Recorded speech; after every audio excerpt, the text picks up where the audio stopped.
사주팔자는 타고난다는 말이 있지요. 저는 미신을 믿는 편은 아니지만 가끔은 제 힘으로 어쩌지 못하는 운명 같은 것이 분명 존재하는 것은 아닐까 하고 생각할 때가 있답니다.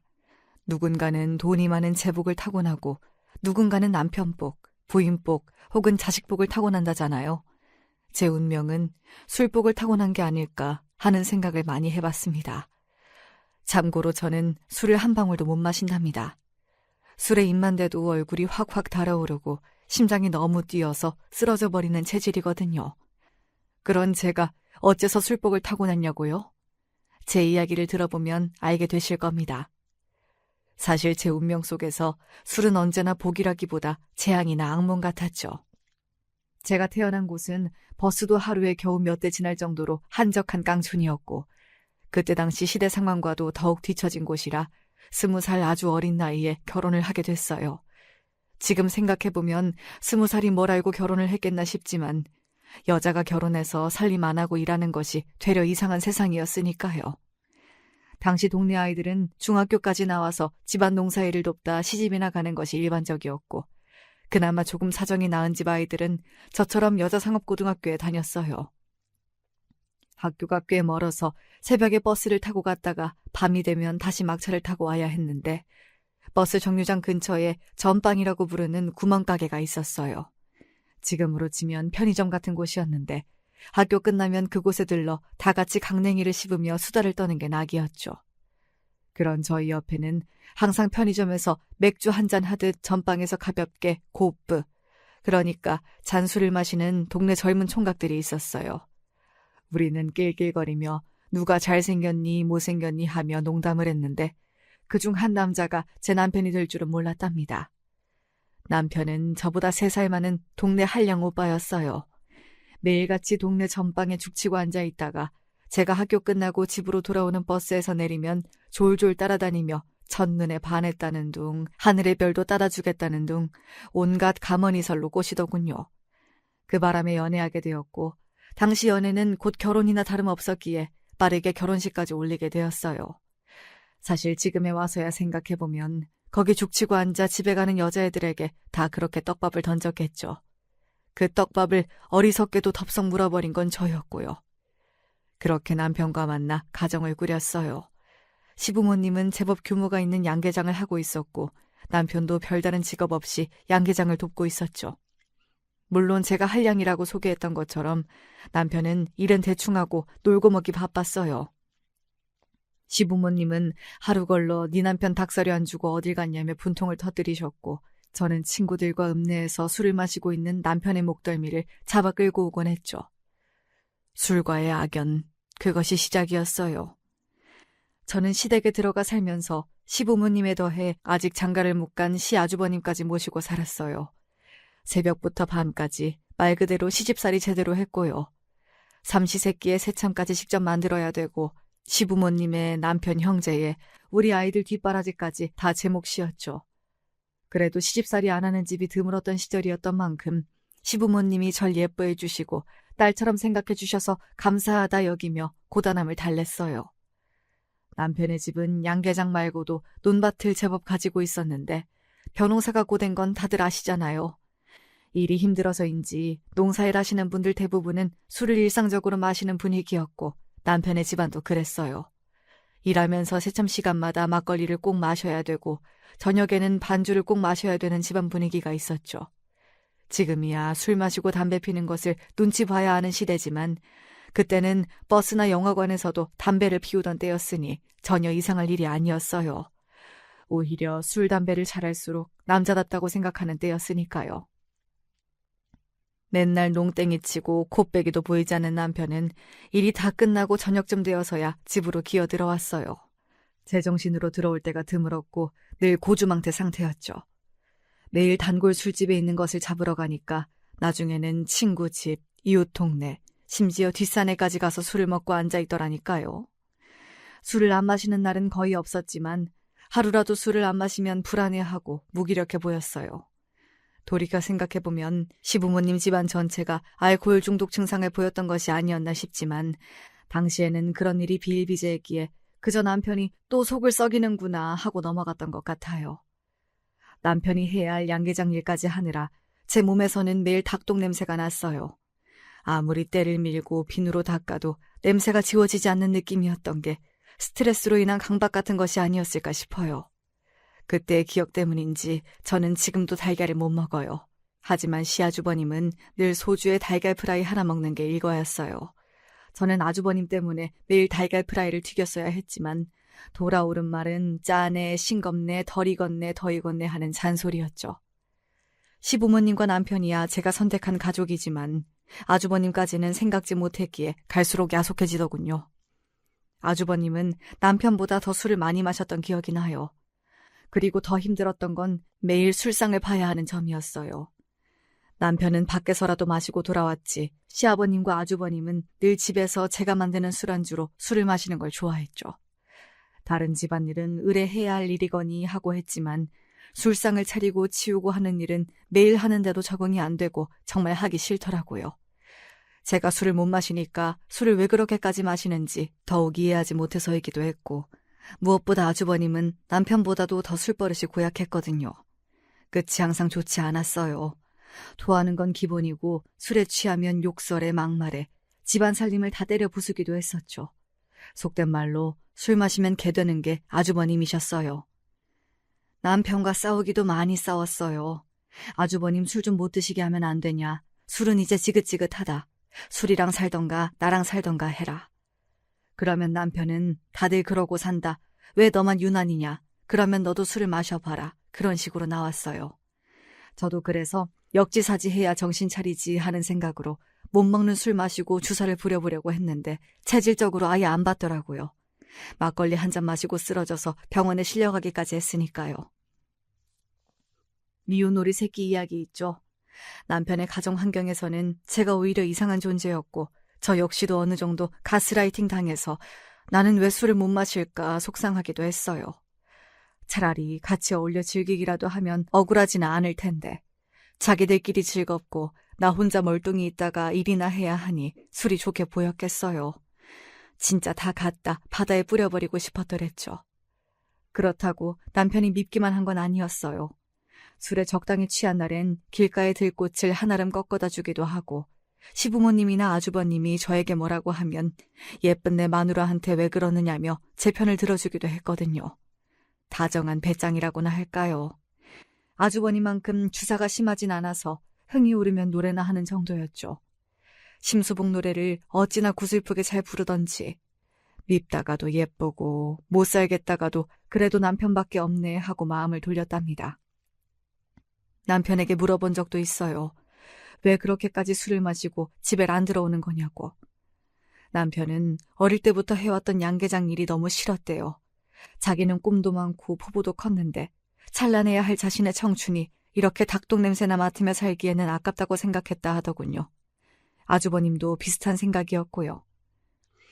그럼 내 인생은, 내 청춘은 20살에 시집와서 시댁 사람들 뒷바라지나 하고 밖에서는 양계장과 논밭에서 집에서는 부엌에서 하루를 보내는 내 젊은 시절은 누가 보상해 주나요? 누군가를 원망하진 않았지만 이렇게 되어버린 제 운명이 야속하긴 했었죠. 아이들이 태어나면서 안 그래도 복잡거리던 집안이 더욱 시끄러워졌어요.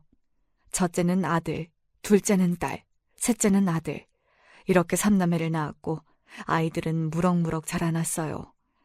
아이들이 커가면서 저는 시댁에서 분가하기를 더욱 절실히 원하게 되었어요.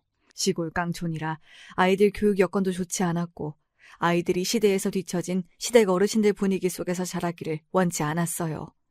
학교는 국민학교만 나와도 된다. 얼른 농사일이나 배워라 하는 옛날 어르신들 생각들. 그리고 매일 술 마시는 분위기까지 아이들이 닮지 않기를 바랐죠. 불행히도 아주버님이 이른 나이에 운명을 달리하시게 되었어요. 원인은 역시 그놈의 술이었죠. 읍내에서 동창회가 있다고 저녁에 나가신 이후 이틀이 지나도 돌아오지 않으셔서 가족들 모두 뭔 일이 생겼구나 하고 발칵 뒤집혔어요. 사방으로 찾아도 보이지 않았고 수소문 끝에 마지막 동선을 파악하게 되었죠. 초반에 말씀드렸죠. 버스가 잘 다니지 않는 깡촌이라고. 아주버님은 동창들과 늦게까지 술을 마시다 버스가 끊겨버려서 집까지 걸어가겠다고 하셨대요. 읍내에서 집으로 가는 길에 저수지가 하나 있는데 술에 많이 취해서 저수지 쪽으로 간 게 마지막 모습이라는 것을 알아냈죠. 경찰들의 수색 끝에 저수지 바닥에서 아주버님의 시신을 발견하게 되었어요. 무엇 때문에 저수지로 들어간 건지, 실족인지 술에 취해 목욕이라도 하시려던 건지. 당시에는 지금처럼 CCTV 같은 것도 없었기 때문에 아직까지도 직접적인 원인은 알 수 없지만 가족들과 동네 사람들 모두 입을 모아 얘기했죠. 그놈의 술이 문제였다고. 결국 술이 아주버님을 잡아먹었다고. 젊은 나이에 결혼도 못하고 유명을 달리한 아주버님의 장례식은 말 그대로 초상집 분위기였어요. 시어머니는 술 때문에 아들을 잃었다며 장례식장에 있는 술병을 다 깨버리셨고 아무도 술 한 잔 입에 댈 수 없었죠. 조문객도 동네 사람들 외에는 많지 않았는데 그중 제 고등학교 동창들이 소식을 듣고 한달음에 와주었어요. 생각해보니 결혼하고서 오랜만에 만남이었더군요. 여자 상고를 졸업하고 그 길로 취직하면 회사의 경리나 회계 쪽으로 취직하게 되거든요. 그중 저와 가장 친했던 친구 한 명이 졸업 후 서울로 올라가서 나름 좋은 회사에 취직했다고 하더라고요.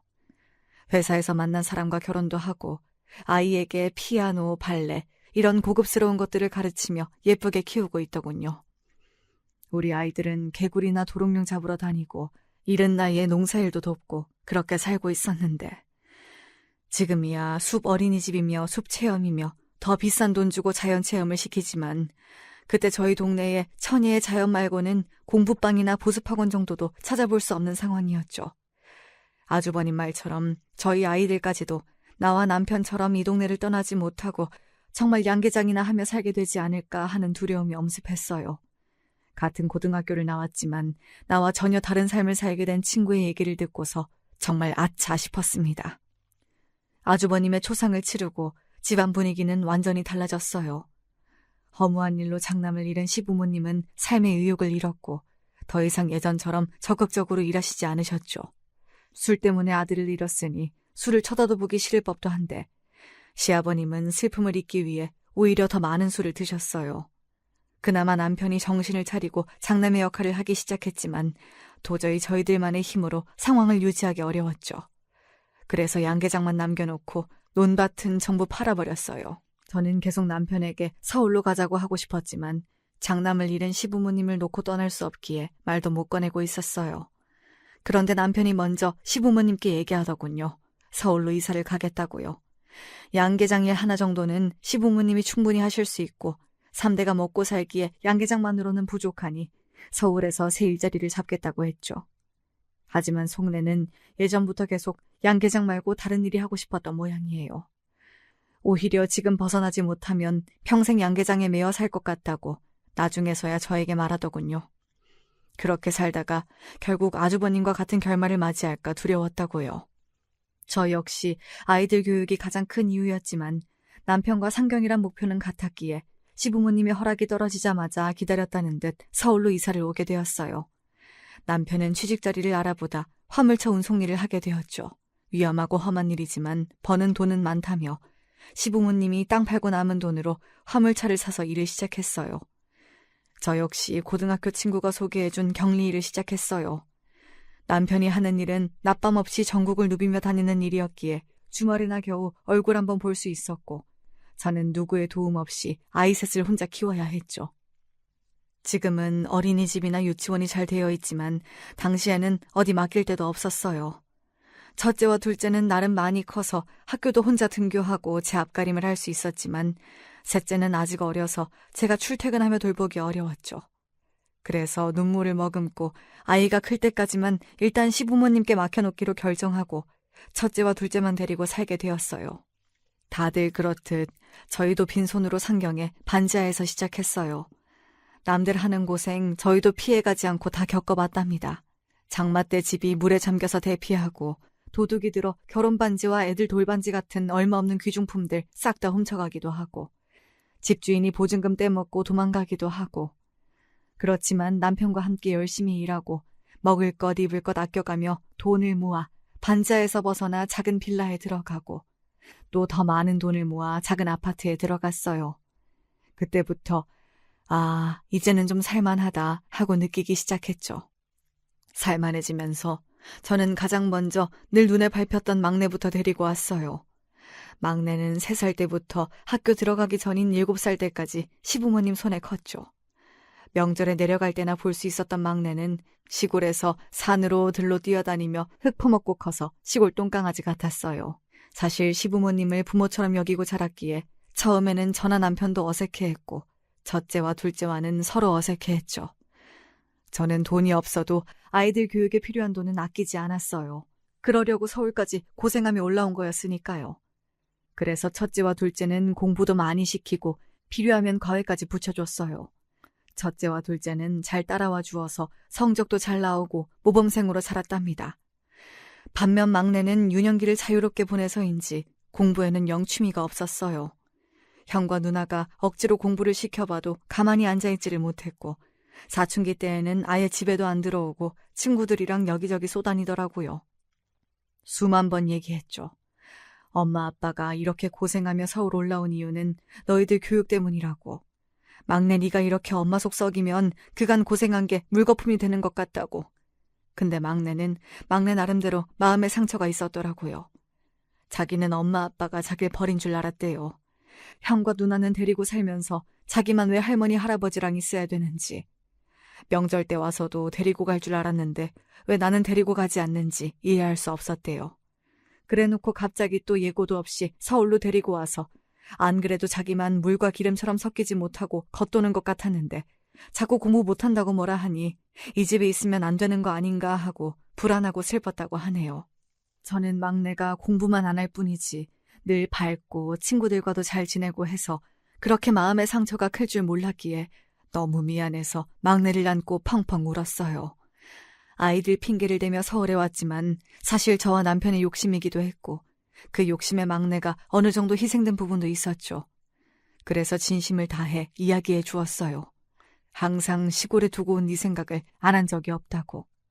하루라도 빨리 너를 데리고 와 같이 살겠다는 일념으로 더 열심히 일했고 그러다 보니 시간이 생각보다 많이 흘렀을 뿐이었다고. 막내는 이해하고 알겠다곤 했지만 마음이 치유되기에는 서로 많은 노력이 필요해 보였어요.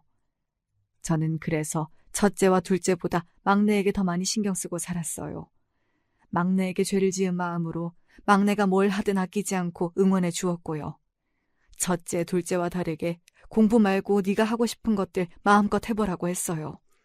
기타를 치겠다고 하면 기타를 사줬고 운동을 하겠다고 하면 운동학원을 끊어줬죠.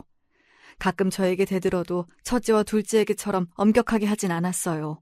들판을 뛰어노는 개구리를 억지로 잡아온 것처럼 잡으려면 절대 잡히지 않는 아이였기에 스스로 깨닫고 돌아오길 바라며 폭풍 같은 사춘기를 보냈죠. 첫째와 둘째는 또 다른 막내를 편애하는 저에게 불만이 있었던 모양이지만 그래도 사정을 알았기에 이해해 주었어요. 첫째와 둘째도 어릴 때 막내는 왜 따로 사냐고 물어봤을 정도로 막내가 떨어져 살았던 때를 기억하더라고요. 그래서 가능한 막내를 도와주기 위해 노력했죠. 둘 다 먼저 취직해서 막내에게 용돈도 주고 그랬으니까요. 모든 식구들이 마음을 모아 그렇게 노력했지만 막내는 좀처럼 다친 마음을 열지 않았어요. 남편은 화물차 일을 시작한 이후 집에 잘 들어오지 않았지만 한 달에 한두 번씩 집에 들어오면 꼭 자식들과 술을 한 잔씩 했어요. 남편도 아주버님 일이 있어서 그때 이후 과음을 하진 않았어도 그 재미까지는 못 잊었던 모양이에요. 저도 아주버님처럼 많이 마시지만 않으면 자식들과의 간단한 술상 정도는 서로 속 얘기도 할 수 있고 좋다고 생각했죠. 막내가 처음으로 성인이 된 날, 남편은 술은 무조건 아버지가 가르쳐야 된다는 생각을 가지고 있었기에 막내에게 처음으로 주도를 가르쳐주며 같이 술을 마셨어요. 그런데 막내가 제법 술을 잘 받아 먹더라고요. 저를 닮아 술을 잘 마시지 못하는 첫째와 둘째와는 다르게 막내는 넙죽넙죽 마시더니 갑자기 확 취해버렸지 뭐예요. 그리고는 완전히 취해서 남편에게 쌍욕을 막 하는데 그 모습은 정말 영락없는 돌아가신 아주버님이었어요. 욕하고 행패 부리고 말리는 형을 주먹으로 때리고 술상 뒤엎고 세상에 머리가 지끈거리더군요.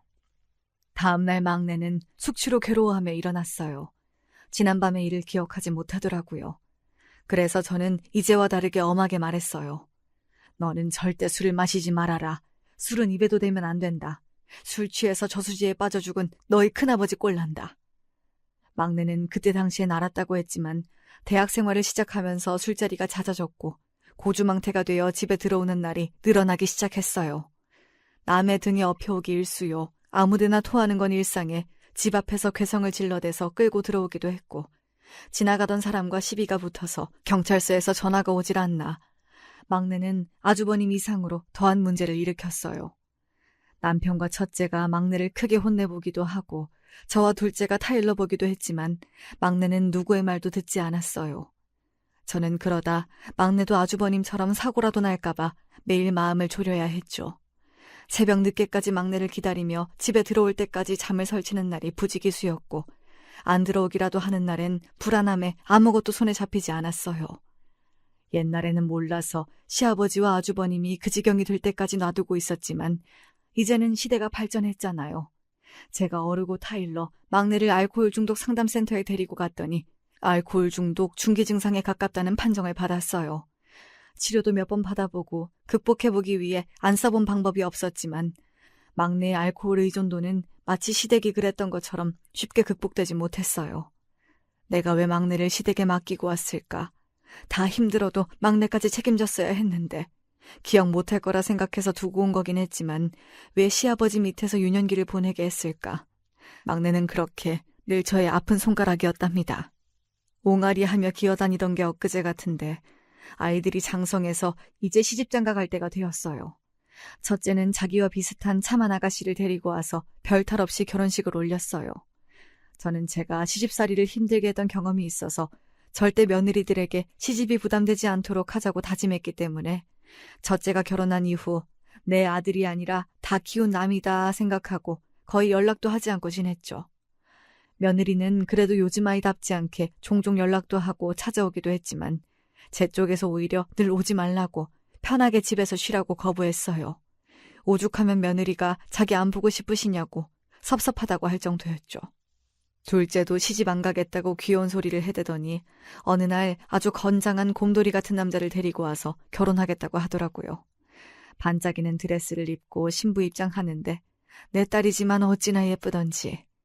결혼하고서 남편과 캠핑도 자주 다니고 알콩달콩 잘 살아서 제가 부러울 정도였어요. 종종 찾아와서 남편이 뭘 서운하게 했다는 둥 투정을 부리다가 반찬들을 가져가고 그런 소소한 시간들이 참 소중한 나날들이었죠. 첫째와 둘째는 각자 잘 살고 있었지만 저의 가장 큰 걱정거리는 아이들에게 자식이 없다는 것이었어요. 딱히 대를 이어야 한다는 것은 아니었지만 첫째의 경우 아이를 원하는데도 생기지 않았거든요. 몇 번 유산하고 시험관 시술도 받았는데 며느리도 너무 힘들어하고 보는 저도 안타깝더라고요. 그러니 억지로 아이를 가지라고도 못했죠. 그저 아이를 가지고 싶어하는 며느리를 위로해 줄 수밖에요. 둘째의 경우는 아직 신혼을 더 즐기고 싶다고 해서 안 가진다고 했는데 짐작하기로는 둘째네 사업이 아직 안정되지가 않아서 금전적인 이유로 임신을 미루는 중인 것 같았어요. 물어보면 말론 아니라고 하지만요. 그래서 제가 도와줄 수 있으니 만약 아이를 가지는 걸 미루는 이유가 돈 때문이라면 말하라고 했지만 알아서 하겠다라고만 하더라고요. 각자의 사정이 있어 어쩔 수 없었지만 저도 옛날 사람인 건지 주변 친구들이 하도 자랑을 해대서 그런 건지 손주 한번 품에 안아보고 싶은 마음이 들더군요. 티를 내진 않았어도 유전자를 이어야 하는 인간의 본능인 건지 나이가 들어서 예뻤던 자식들 어린 시절이 그리운 건지 할머니 손잡고 걸어가는 아가를 보면 왜 그렇게나 예쁜지 모르겠더라고요. 내 인생에 손주복은 없구나 하고 살았죠. 그리고 제 인생의 숙제였던 막내는 대학교도 간신히 졸업하고 한동안 백수로 지냈다가 몇 번 취업을 하긴 했는데 그놈의 술버릇 때문에 거의 잘리다시피 하고 여러 직장을 전전했어요. 신입사원 소개하는 자리에서 상사 멱살을 잡고 상을 뒤엎는데 누가 회사에 데리고 있고 싶어 하겠어요. 막내도 계속되는 사건 사고에 마음을 조금 고쳐먹었는지 아니면 나이가 들면서 자연스럽게 철이 조금 든 건지 술을 줄이려고 노력하긴 하더라고요. 저렇게 문제가 있었던 아이도 철이 드는구나 하고 조금 안심을 했죠. 취직하고 출퇴근이 힘들다며 자취방을 얻어달라기에 사람답게 산다면 그 정도는 얼마든지 해주겠다 하고 얼른 얻어줬어요. 뒤늦게 그게 실수였다는 걸 깨달았지만 말이죠. 어느 날 갑자기 막내가 저와 남편에게 저녁을 사겠다고 하더군요. 세상에 이런 날도 오는구나 하고 저와 남편은 잘 차려입고 막내가 예약해둔 식당에 갔어요. 어느 고급스러운 식당에는 막내뿐 아니라 웬 여자가 앉아있더군요. 누구냐고 물어보나마나 막내가 결혼하고 싶은 여자라고 소개했어요. 회사에서 사내 커플로 만났는데 제가 얻어준 방에서 동거한 지 꽤 되었다고요. 저는 만약 결혼 생각이 있는 여자를 소개하는 자리라면 미리 귀띔하고 언지를 줬어야 했던 거다 하고 아직 철없어 보이는 두 남녀를 꾸짖었어요. 여자아이는 어머님, 제가 상식이 없어서 잘 몰랐어요. 근데 미리 말하면 저 따로 부르실까봐 그랬어요 하고 생글생글 웃으며 대꾸하더군요. 그 말인즉슨 따로 부르지 마라 하는 경고 아니겠어요. 이 아이 보통이 아니구나 했어요. 남편은 눈치 없이 또 술을 시키지 뭐해요. 이런 날에는 술을 마셔야 된다면서요. 저는 남편도 그렇고 막내도 그렇고 술 마시면 또 중요한 자리에서 주사를 부릴까봐 시키지 말라고 했는데 여자애가 뭘 아는지 모르는지 냉큼 손을 번쩍 들며 술을 시키더군요. 그래서 딱 한 병만 반주로 시키라고 했죠. 셋이 술을 따르고 잔을 부딪히더니 순식간에 병이 비워졌어요. 남편과 막내야 익히 알고 있었지만 여자아이도 술을 정말 잘 마시더라고요. 넷이 있는데 셋이 술로 콩짝이 잘 맞으니 술이 너무 빨리 없어지더군요. 3병, 4병. 너무 과하다 싶어서 이제 그만 시키라고 하자 갑자기 여자아이가 소리를 꽥 지르지 뭐해요. 아줌마가 뭔데 왜 술을 마셔라 말아야! 신나서 술을 마시던 남편과 막내도 여자아이의 추태에 놀라 정지하더군요. 남편은 도끼 눈을 뜨며 어디서 지금 아줌마야! 하고 화를 냈고 막내도 이건 아니다 싶었는지 여자아이 입을 막으며 끌고 나갔어요. 저는 기가 막혀서 자리를 박차고 나갔고 며칠 동안 화가 가라앉지를 않았어요. 그렇게 일방적이고 갑작스럽게 자리를 만든 것도 경우가 아니라고 생각했는데 첫 만남에서 말본세며 술버릇하며 너무 예의가 없었어요. 막내는 하필 골라도 왜 그런 애를 골랐는지 도대체가 속을 안 썩일 데가 없는 게 너무나 화가 나더라고요. 며칠 후 막내와 그 여자아이가 집까지 찾아왔어요. 물론 이번에도 언질은 없었지만 집 앞에서 문전박대할 수도 없었기에 일단 드렸죠. 두 아이는 무릎까지 꿇고 죄송하다고 사죄하더군요. 특히 여자아이가 닭똥 같은 눈물까지 흘리면서 자기가 사실 술을 잘 못하는데 긴장해서 술을 마셨고 그래서 금방 취하는 바람에 큰 실수를 저질렀다는 얘기를 구구절절 하더라고요. 그렇게까지 하는데 계속 화를 내고 앉아있을 순 없잖아요. 그리고 술을 잘 못한다는 얘기가 그나마 조금은 마음에 들었고요. 막내가 술로 인한 문제가 많으니 저처럼 술을 못하면 막내를 좀 잡아줄 수 있지 않을까 싶었죠. 그렇게 철딱선이 없어 보이는 두 사람의 결혼식이 진행되었어요. 기쁨보다는 불안이 앞섰지만 그래도 자기들 가정이라도 꾸리면 책임감이라도 좀 더 키워지지 않을까 싶기도 했죠. 막내까지 보내고 나니 정말 내가 할 일은 다 한 것 같고 내 품에서 아이들이 다 떠난 것 같고 하는 횡한 마음에 첫째, 둘째 결혼식 때와 달리 눈물이 주룩주룩 쏟아지는 거예요. 특히 키우면서 많이 미안했고 또 마음고생했던 막내였기에 혼주 화장도 다 지워질 정도로 울어버렸어요.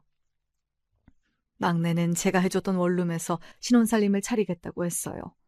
저는 조금 더 돈을 보태줄 테니 좀 더 넓은 평수에서 살라고 했지만 이사도 귀찮고 괜찮다고 하더군요. 그래서 그러라고 하고 넘어갔는데 결혼식 이후 신혼여행을 다녀와서 두 사람 다 정말 전화 한 통 없는 거예요. 뭔 일이라도 났나 싶어 마음 졸이다가 막내에게 전화를 걸었어요. 막내는 전화도 받지 않더군요. 아무리 해도 연락이 안 되니 망설이다가 며느리에게 전화했더니 역시나 감감무소식이었죠. 그러면 안 되는 걸 알지만 저는 혹시나 막내가 아주버님처럼 술 먹다 사고가 나서 연락이 안 되는 그런 비극적인 상상을 하며 급히 막내의 집으로 달려갔어요. 벨소리를 누르니 한참 후에야 막내가 역시나 고주망태가 되어 나오더라고요.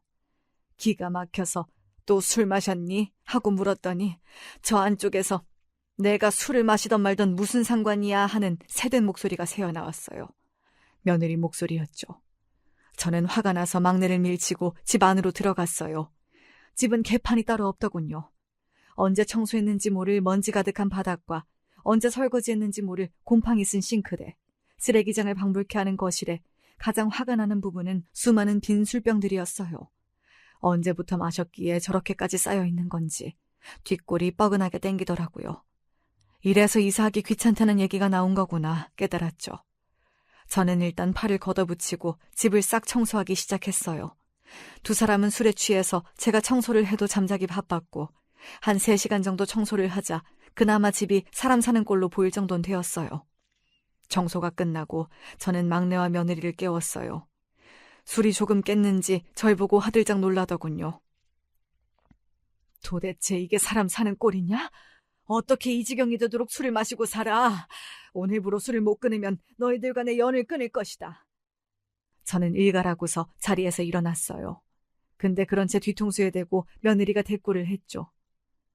어머니, 아무리 시자라지만 이렇게 불쑥 남의 신혼집에 들어오시는 건 어머님이 말씀하신 예의가 아니지 않나요? 신혼 초부터 이러시면 곤란해요. 저는 너무 큰 충격을 받아서 우두커니 서서는 두 아이를 바라만 봤어요. 막내가 눈치를 보다가 저를 끌고 집 밖으로 나갔죠. 엄마, 아무리 그래도 이렇게 불쑥 찾아오는 건 아닌 것 같아요. 제가 나중에 연락드릴 테니까 당분간 연락하지 마세요. 저는 아주버님 일도 있고 해서 걱정되어 한달음에 달려갔고 그래도 용서해보려고 청소까지 해줬는데 아이들에게 먼저 연락한 것이 그렇게 큰 죄였을까요? 그게 시자라고 불릴 만한 일이었을까요? 자기들이 해야 할 일은 안 하고 자기 권리만 내세우고 이게 무슨 경우일까요? 사람은 참으로 변하지 않는구나. 막내가 절이 된 데에는 시댁에 너무 어린 시절 놓고 온 것 때문이라고 여겨 죄책감을 가졌던 것이었는데 지금 보니 그냥 타고난 천성이었구나. 내가 죄책감을 갖지 않아도 되는 거구나 하면서 더 이상 대꾸하지 않고 집으로 갔어요. 그렇게 막내와의 연락은 끊고 지냈어요. 제가 먼저 하면 또 시자 어쩌고 하면서 트집 잡을 것 같고 저도 다 커서 가정까지 꾸린 아이들을 돌보며 살 필요는 없었으니까요. 자기들이 어느 날 정신 차리고 살기를 바라밖에요. 막내는 제가 그렇게 불쑥 찾아갔던 것 때문인지 뭔진 모르겠지만 금방 그 집을 팔고 이사를 갔더라고요. 그런데 이사간 집의 주소도 안 알려주더라고요. 제가 찾아올까봐 며느리가 그러라고 시킨 건가 싶기도 했지만 이젠 아무래도 상관없었어요. 그래 잘 살아라 하고 더 이상 마음 쓰지 않았어요. 간혹 막내에게서 잘 지내고 있다고 안부 연락만 올 뿐 명절에 조차 오지 않았지만 이젠 내 자식이 아니라 며느리 남편이다 생각하기로 했죠. 가끔은 속상하기도 했지만 무소식이 희소식이다 하고 마음 돌리면서 시간을 보냈어요. 다 큰 애들 언제까지 걱정하고 살 수 없는 거고 이제부터는 자기 앞가림 자기가 해야죠. 가족이라도 다 마음 맞는 것도 아니고 다 예쁠 수 없잖아요. 막내의 경우처럼 어쩌면 남보다 더 많은 상처를 줄 수 있는 게 가족이더라고요. 그렇게 세월이 흘러갔어요. 첫째와 둘째는 평범하게 잘 살았고 막내는 여전히 연락이 거의 없었지만 그래도 지들 나름 잘 살고 있는 모양이었죠. 손주가 없어서 조금 걱정했던 때도 있었지만 노력해도 되지 않는 일들은 세상에 많으니 이 또한 운명이다 하며 받아들였어요.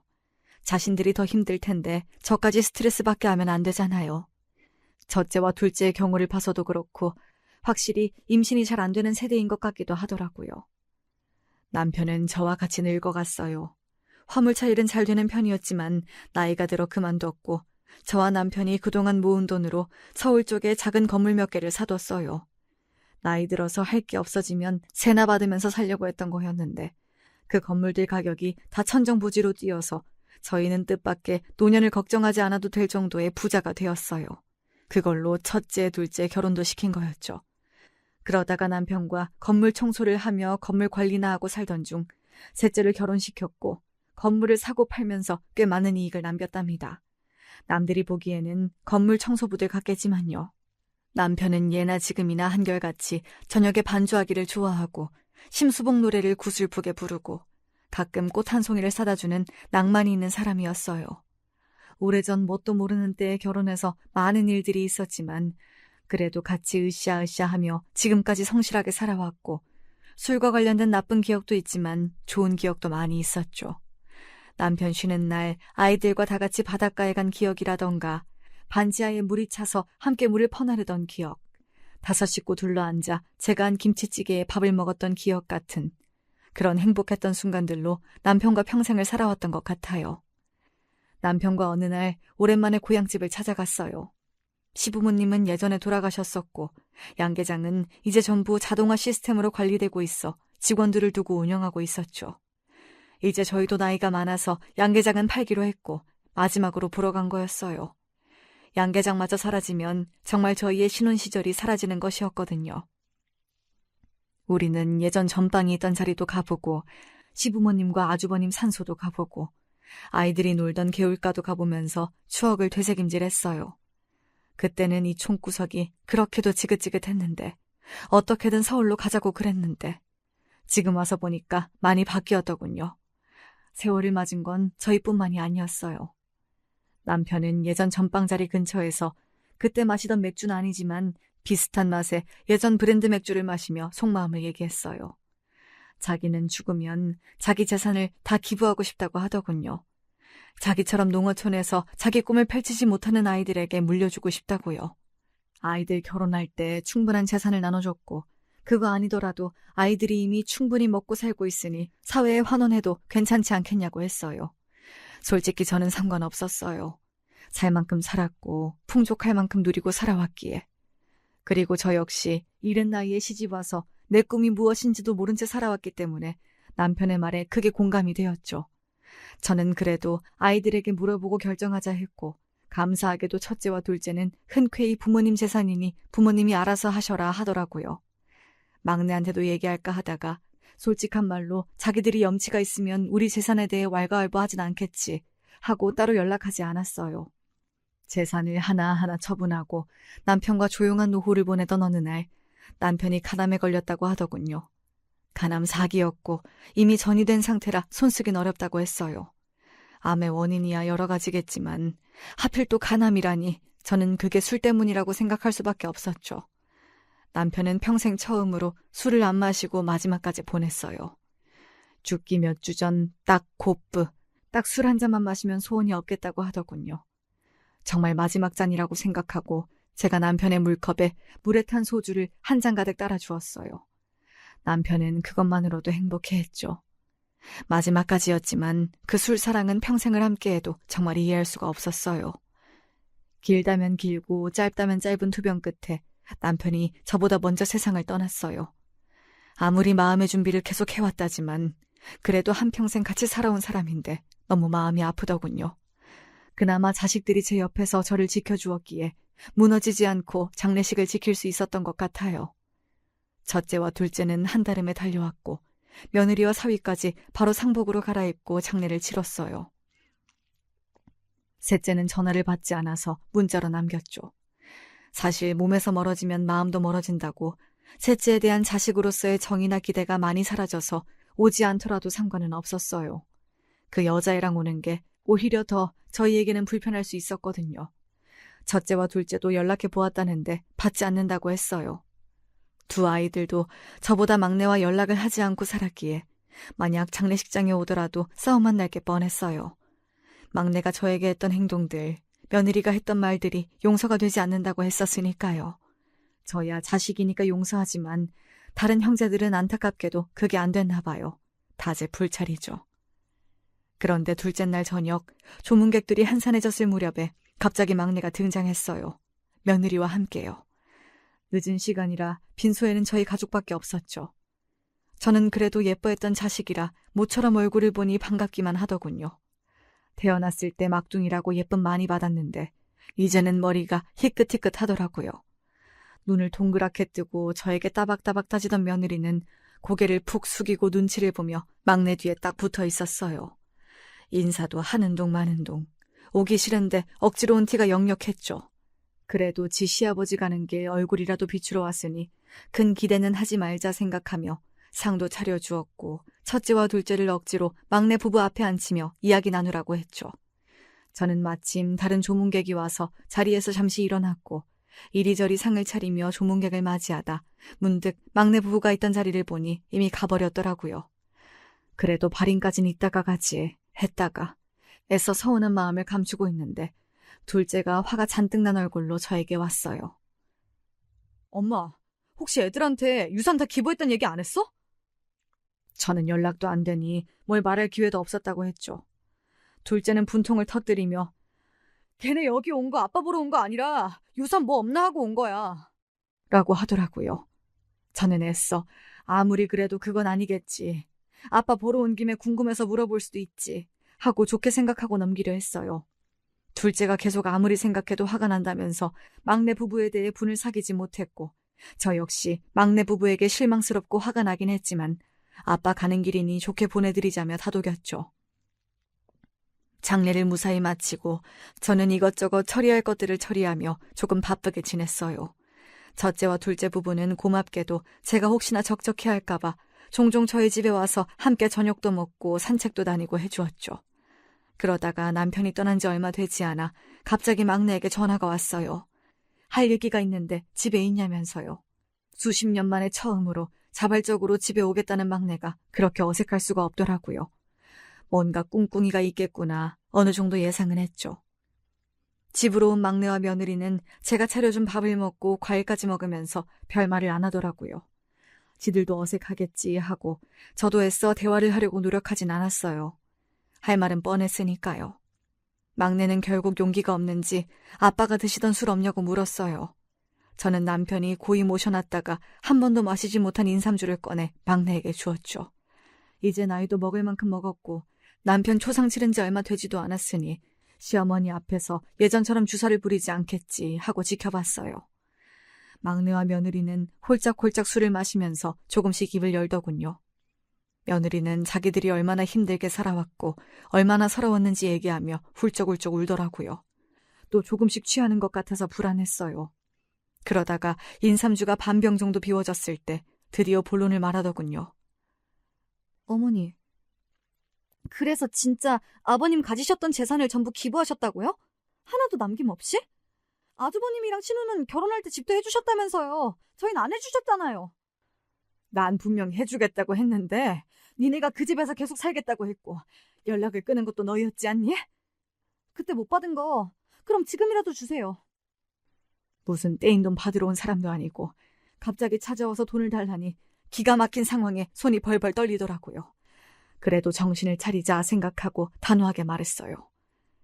말했듯이 이건 남편의 유언이다.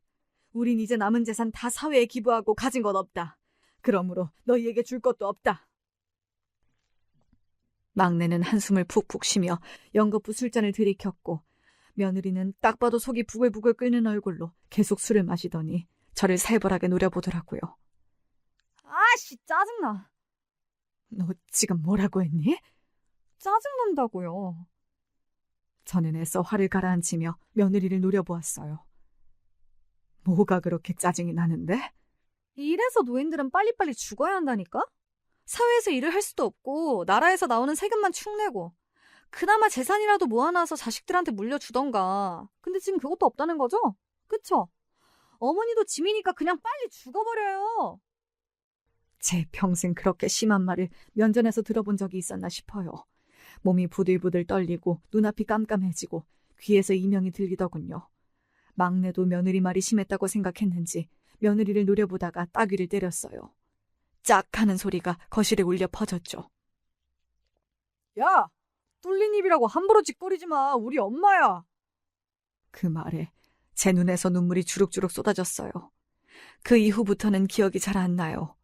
막내와 며느리가 심하게 몸싸움을 했고 며느리가 고함을 질러댔고 저는 울면서 싸우는 두 사람을 말렸던 것 같아요. 두 사람의 싸움이 진정되지 않자 저는 거의 다 마신 인삼주를 내던지고 소리를 질렀어요. 유산이 그리 갖고 싶냐? 남편 재산은 다 기부했지만 내 재산은 아직 그대로 있다. 그게 그렇게 탐이 나냐? 그럼 다 가져가라. 그거 가져가고 다시는 찾아오지 마라. 제 이야기 초반에 여자 상고 다닐 때 하교하면서 전빵에서 강냉이를 먹고 그랬다고 했죠. 사실 그 전빵이 제 부모님이 하시던 전빵이었고 저는 전빵집 딸이었어요. 부모님은 그곳에서 전빵을 하시다가 슈퍼를 차리시고 나중엔 건물까지 세우셨죠. 정류장 바로 앞이라 꽤 많은 돈을 받고 건물을 매각했고 돌아가신 후 그 유산을 외동딸인 저에게 물려주셨죠. 막내 부부는 제 말에 싸움을 멈췄어요. 당황해하는 게 보였죠. 그러더니 집을 치우고 순순히 물러나더군요.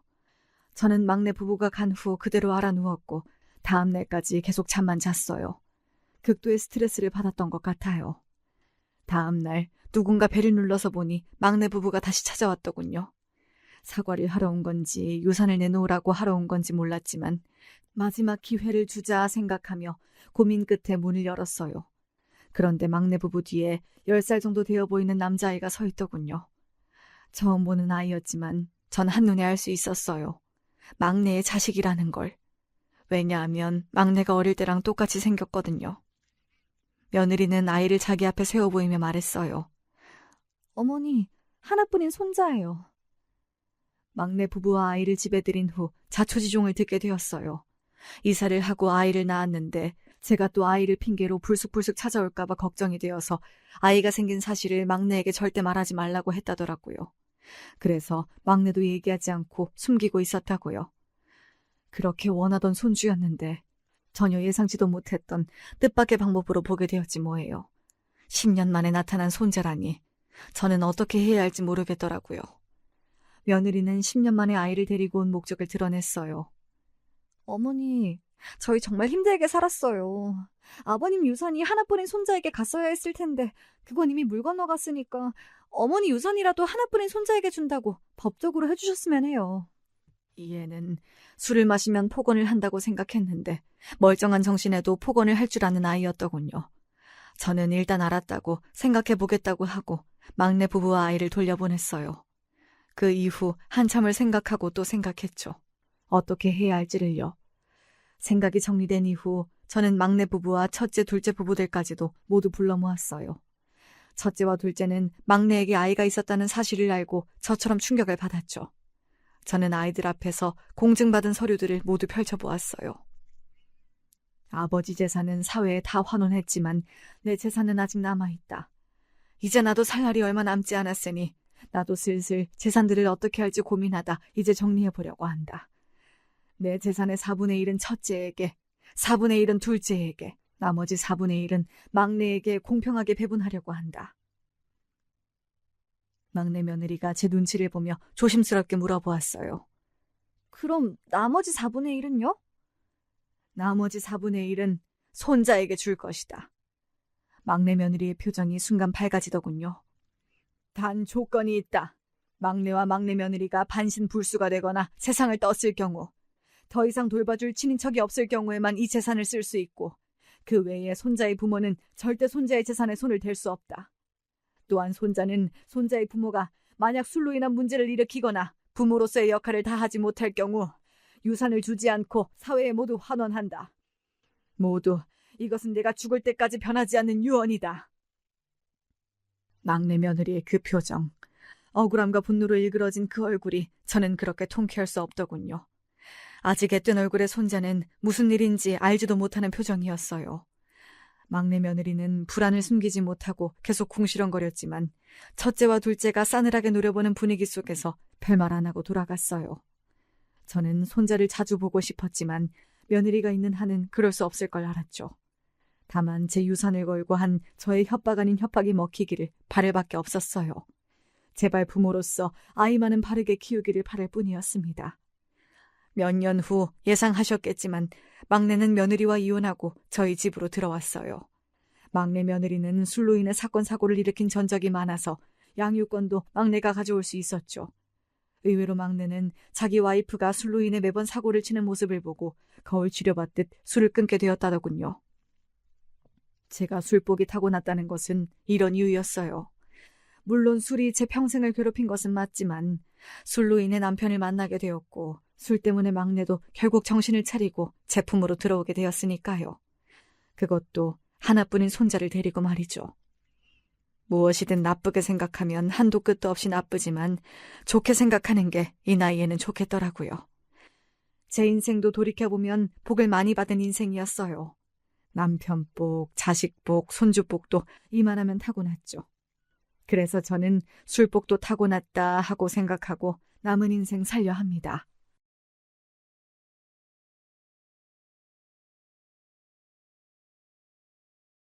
제가 6살 때의 이야기로 사연에 빠지다에 보내는 제 사연을 시작해 보렵니다. 그때 제 여동생이 태어났습니다. 기억 속에 아주 어렴풋이 남아있던 갓난아기였던 어린 여동생의 손가락이 무척이나 작았어요. 그 작은 몸이 움직이고 눈을 떠서 저를 쳐다본다는 사실이 굉장히 신기했고 또 감동이었던 기억이 납니다. 여동생을 신기해하는 저를 향해 아버지께선 인자한 미소를 지어주시며 제 머리를 쓰다듬어 주셨어요. 우리 문철이가 외동이라서 심심하고 외롭다고 동생 만들어 달라고 떼를 쓰고 울어댔던 걸 생각하면 정말로 이렇게 동생이 생긴 것이 다행이란 생각이 드는구나. 솔직히 저는 그랬던 기억이 나질 않습니다. 기억도 나지 않는 더 어렸던 시기에 제가 부모님께 동생을 만들어 달라고 무척이나 조른 전적이 있던 모양이었죠. 한 동네에서 올려놀았던 또래 친구들 중에서 외동은 없었기 때문에 아마 제가 동생을 가지고 싶어 했던 건 진짜 배기 마음이었을 겁니다. 사람 사는 냄새가 물씬 풍기는 동네였다고 전 그렇게 그곳을 평가합니다. 그 동네에서 가장 높은 지점에 오르면 저기 멀리 아파트가 보였어요. 아파트를 보면서 친구들과 이런저런 의견을 나누기도 했었죠.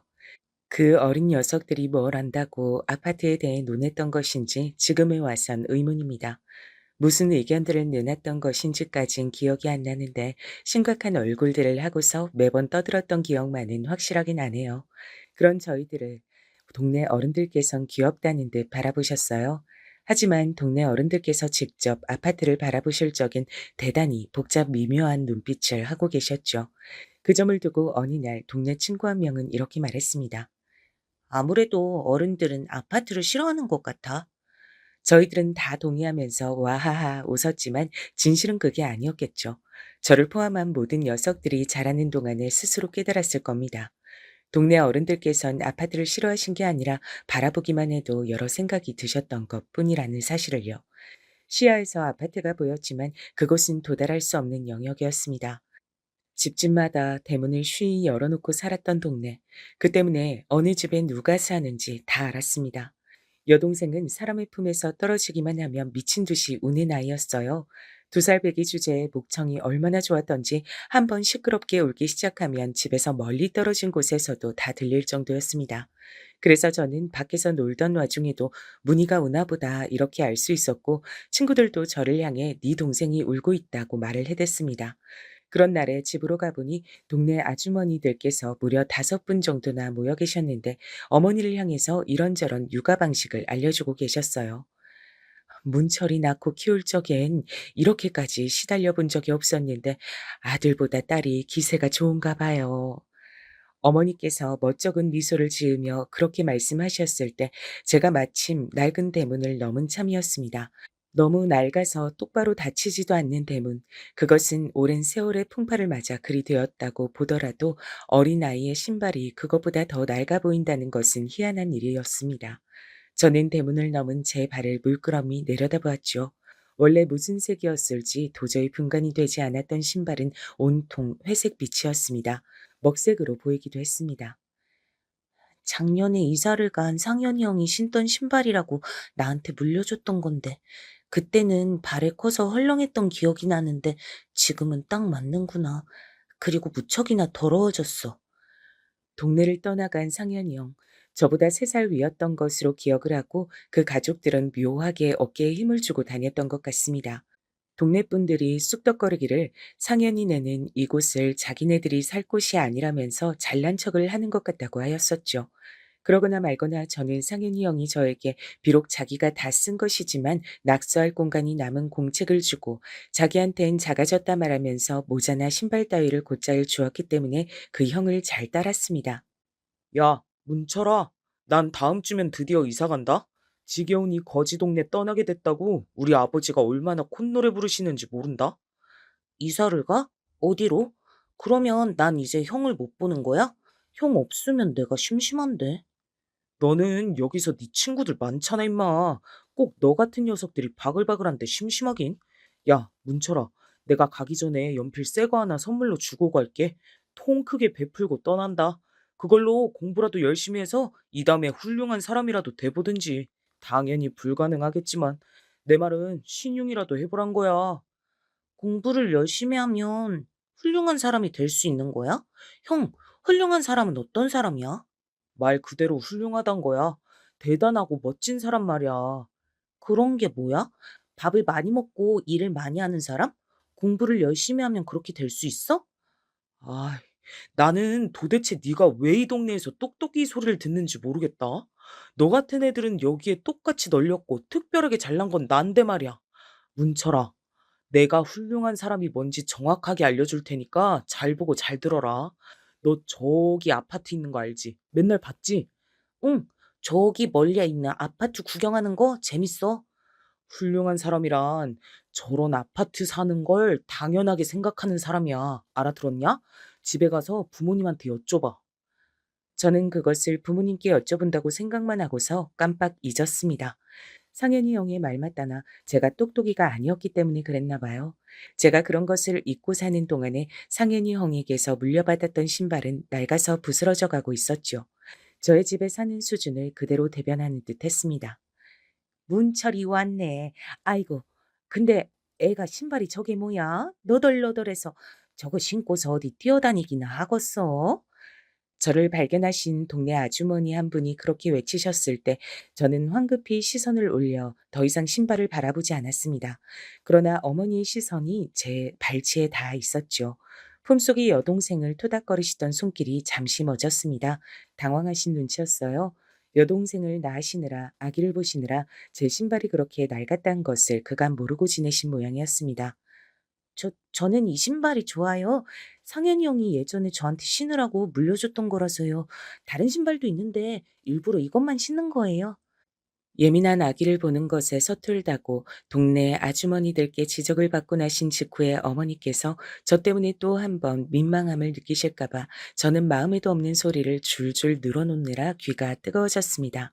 애절하고도 안쓰러운 눈빛을 어머니께서 저에게 보내셨고 동네 아주머니들께선 그간 잠시 잊고 살았던 집의 얘기를 꺼내기 시작하셨어요. 상현이네가 더럽게 거들먹거리면서 자기네는 인생 살다가 잘못 삐끗해서 이렇게 된 거고 원래 여기서 살아온 우리들하고는 근본이 다른 것처럼 그러더니만 결국엔 이 동네를 떠나긴 했네. 좋은 동네로 이사 가게 됐다면서 뭐 그랬던 것 같던데 사실 여부는 알 길이 없지만 잘난 체를 하고 다녔던 것이 아예 허수인 건 아니었던 모양이야. 그런데 사실 여기 문철이네야말로 상현이네보다 잘 살았던 거 아니야? 그런데 제가 의외의 이야기에 깜짝 놀랐습니다. 저희 집이 더 잘 살았다니 완전히 금시초문이었어요. 너무 놀란 표정이 된 저와 어색하게 웃는 어머니를 번갈아 쳐다보시던 동네 아주머니들께선 연신 어머나 세상에 라고 하시면서 호들갑을 떨기 시작하셨습니다. 그러시더니 오지랖을 피우시며 제가 몰랐던 얘기를 꺼내주시더군요. 문철이 너는 모르는 모양인데 너는 원래 여기서 안 태어났어. 네? 아닌데요? 저는 여기서 태어났는데? 그게 무슨 소리야. 여기 이 집은 원래가 80, 90 먹은 노인네 둘이서 살다가 한 분은 세상 뜨시고 다른 한 분은 멀리 땅끝마을인가 하는 곳에서 사는 자식이 와서 모시고 가는 바람에 비게 된 집이었어. 그러다가 갓난쟁이인 너를 데리고 네 아버지 어머니가 어느 날 호련히도 나타나서 이 집에 자리를 잡은 것이었지. 그때 온 동네 사람들이 신기해서 며칠을 구경을 오고 그랬어. 왜냐면 딱 봐도 기운이 달랐거든. 어쩐 일인지 모르겠으나 갑자기 신세 망쳐서 이 동네까지 기어들어온 게 분명했어. 그걸 다 똑같이 느꼈던 거야. 아이고, 이 사람아, 신세를 망쳤다고 표현을 하면 원래부터 여기 살아왔던 우리 뭐 팔자가 망한 신세란 거야? 동네 아주머니들끼리 옥신각신하기 시작했는데 저는 멍한 얼굴로 어머니만 쳐다보고 있었습니다. 저희 집에 대체 무슨 사정이 있었는가 궁금해졌어요. 동네 아주머니들께서 떠나가신 이후 어머니께 여쭤봤으나 아버지가 귀가하시면 알려주겠다고만 답하실 뿐이었습니다. 밤이 되어서야 좁은 오르막길만 가득한 귀갓길을 지나오신 아버지께선 늦은 식사를 하시는 동안 어머니와 단둘이 조용한 대화를 나누셨고 저는 잠든 여동생이 깨지 않도록 옆에서 지키는 역할을 하고 있었습니다. 잠시 후 저는 숨소리도 내지 않았건만 기어이 깨어나고만 여동생이 울음을 떠뜨렸는데 그러자마자 아버지께서 다가오셔서 품에 안아드셨어요. 품에 여동생을 안고 달래신 뒤에 아버지께선 저를 향해 옛날 얘기를 해주셨습니다. 별건 아니었어요. 그냥 억울한 사연이었습니다. 저는 친가가 없는 줄 알았는데 있었다는 게 놀라운 따름이었죠. 심지어는 꽤 넉넉하게 사는 집안이었다고 했습니다. 친할아버지께서 지병으로 돌아가신 이후 상심이 크셨던 친할머니께서도 언제부터인가 알아 누우셨는데 그러면서 큰아버지께서 돈 욕심을 부리셨던 거예요. 집안의 돈으로 무리하게 이런저런 곳을 찔러보셨고 하나의 소득도 없이 모두 돈만 날리셨다고 합니다. 거기에 그치지 않고 아버지에게 빚까지 안기셨어요. 큰아버지의 동생이란 이유만으로 아버지께선 억울하게 빚이 생기셨고 집안이 그 꼴이 된 것에 충격을 받으신 친할머니께선 돌아가셨습니다. 여담이지만 제 이름은 할머니께서 지으신 것이라고 하셨어요. 외가는 원체 가난했는데 그래도 다들 없는 형편에도 돈을 십시일반 모아서 어머니에게 보내주었다고 합니다. 그것을 보고 부모님께선 눈물을 흘리시며 죽지 말고 살자고 생각하신 뒤 새로운 삶의 터전을 찾아 어린 저를 안으신 채 이 동네까지 흘러 들어오신 것이었죠. 그 얘기를 듣고 저는 많은 생각이 들었습니다. 돈이라는 것은 무섭다는 생각이 들었고 상현이 형이 저에게 주고 갔으나 아직 아까워서 쓰지 못한 새 연필을 자꾸만 빤히 쳐다보게 됐습니다. 집안의 비화를 알게 된 저를 향해 어떤 동네 아주머니께서 이런 것도 알려주셨거든요. 여기 온 동네를 뒤져봐도 네 아버지처럼 대학 나온 사람은 하나도 없어. 제 아버지께선 무려 대학을 나오신 분이었던 거예요. 저는 어쩐지 그 사실을 알기 이전으론 돌아갈 수가 없어서 조금은 기운이 차분하게 정돈된 나이가 되었던 것 같습니다. 동네 어른들께서도 저를 보며 애가 어느새 의젓해 보인다고 하셨으니까요. 어렸던 주제에 머릿속이 복잡하고 왠지 모르게 심란해서 그랬나 봅니다. 제 속마음을 모르는 사람들은 제가 여동생이 생겨서 오빠가 됐기 때문에 일찍 철이 들어버린 것이라고만 생각했지만요. 여동생을 보살펴주고 위하는 그런 오빠로 제가 살아볼 기회는 없었습니다. 제가 9살이 되던 봄날이었어요. 외가 식구들 모임에 부모님이 참석하시고자 길을 나서셨습니다. 그 시골까지 먼 여정이었지만 어머니의 얼굴엔 싱글벙글 웃음꽃이 이미 만개한 상태였어요.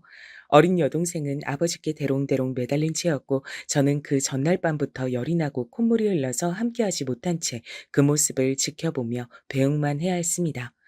저도 당연히 같이 가고 싶었지만 단호하게 이웃집에 맡겨졌어요. 억지를 부려본다면 함께 갈 수 있을 것 같다는 생각이 들긴 했으나 이웃집에 누나하고 형이 저에게 밤이 되면 무서운 얘기를 잔뜩 해준다고 했기에 이쪽도 재밌을 것 같아서 얌전히 부모님과 여동생을 배웅했습니다. 제가 본 아버지와 여동생의 마지막 모습이었습니다.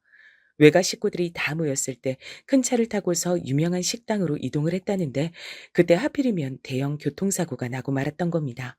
외할머니께선 현장에서 숨을 거두셨고 모두가 중상을 입은 채로 병원에 옮겨졌어요. 이웃집 아주머니께서 어떤 연락을 받으신 뒤 소리를 지르시며 주저앉으셨고 눈물을 쏟으시며 저를 안고 어떻게 하면 좋아 소리를 반복하셨던 것을 어제 일처럼 기억하고 있네요. 동네 어른들 세 분과 함께 제가 먼 곳의 병원에 도착했을 때엔 이미 아버지께서 돌아가신 뒤였습니다. 병원에서 힘들게 버티시다가 세상을 떠나신 아버지의 뒤를 따라 어린 여동생도 짧은 생을 마감하였어요. 어머니께선 저를 보시자마자 눈물을 줄줄 흘리셨습니다. 다행이다, 우리 문철이. 너라도 무사해서 아무런 변을 당하지 않아서 정말 다행이야. 사고의 후유증으로 어머니께선 한쪽 다리를 영영 절게 되셨습니다. 그리고 한쪽 얼굴엔 커다란 흉터가 남게 되었어요. 각각 오른팔과 오른뺨이었습니다. 어머니의 왼편에 아버지가 계셨다고 했습니다. 어머니의 다리 위에 여동생이 앉아 있었고요. 사고가 터진 직후 아버지께서 그 짧은 찰나에 어머니와 여동생을 향해 몸을 돌리시며 팔을 뻗어 감싸 안으셨다고 합니다. 그 마지막, 날 보던 그 얼굴, 그 표정, 그 절박한 눈빛이 한시도 잊히지 않는다. 덕분에 내가 산 거야. 그런데 우리 어린 딸을, 우리 문희를 지키지 못했으니 내가 무슨 면목이 있을까 싶구나.